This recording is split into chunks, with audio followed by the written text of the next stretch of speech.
আসসালামু আলাইকুম, hello viewers, কেমন আছেন আপনারা সবাই? তমা ইঞ্জিনিয়ারিং অ্যান্ড রিয়েল এস্টেট থেকে আপনাদের সবাইকে স্বাগতম।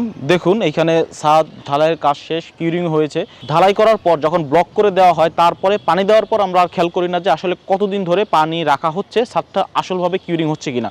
আমাদের বাংলাদেশের অন্যতম concrete technologist doctor professor Munaz Ahmed Noor sir, ওনার একটা আর্টিকেলের মাধ্যমে জানতে পেরেছি যে সেই জিনিসটা আমরা যে কিউরিং করব, সেই কিউরিং করব মূলত ময়েশ্চার উপর ডিপেন্ড করে। আমরা যখন ঢালাইয়ের কাজ শেষ করব, তারপর দেখতে হবে যে এই কনক্রিটে ময়েশ্চারটা কখন শেষ হয়ে যাচ্ছে। যদি ময়েশ্চারটা কমে যায়, তখনই আমরা কি করব, কিউরিং করা শুরু করব। তো আমরা যদি এইভাবে বিষয়গুলো মেনটেন করে তারপরে কাজগুলো করে থাকি, সঠিক বেসিকটা জেনে যদি কাজগুলো করে থাকি, তাহলে আমাদের জন্য কিন্তু কাজগুলো করা খুব সহজ হবে। খেয়াল করুন, এখানে কিন্তু ছাদের যে আপনার কনক্রিটগুলো দেখবেন, সেগুলো কিন্তু একদম হোয়াইট হয়ে গেছে, ফ্যাকাশে হয়ে গেছে। দেখা যাচ্ছে যে কিউরিংটা মনে হয় কম হয়েছে। তো দেখুন, সব সময় কিন্তু একই রকমভাবে কিউরিং হবে বিষয়টা কিন্তু তাও না। এখন হলো কি, টেম্পারেচারটা হাই থাকবে, গ্রীষ্মকাল, সেহেতু দেখা যায় পানিটা শুকিয়ে বা টেনে নেওয়ার ইটা বেশি থাকবে। সেক্ষেত্রে আমরা চেষ্টা করব যে সিজন মোতাবেক বা সিজনের কথা চিন্তা করে সেই অনুযায়ী ডিপেন্ড করে আমরা চেষ্টা করব যাতে এই ছাদগুলোতে বা বিভিন্ন কনক্রিটের যে ইনফ্রাস্ট্রাকচার থাকবে, সেগুলোতে যাতে কিউরিং করা হয়। তো ভালো থাকবেন সবাই, ধন্যবাদ সবাইকে, আল্লাহ হাফেজ।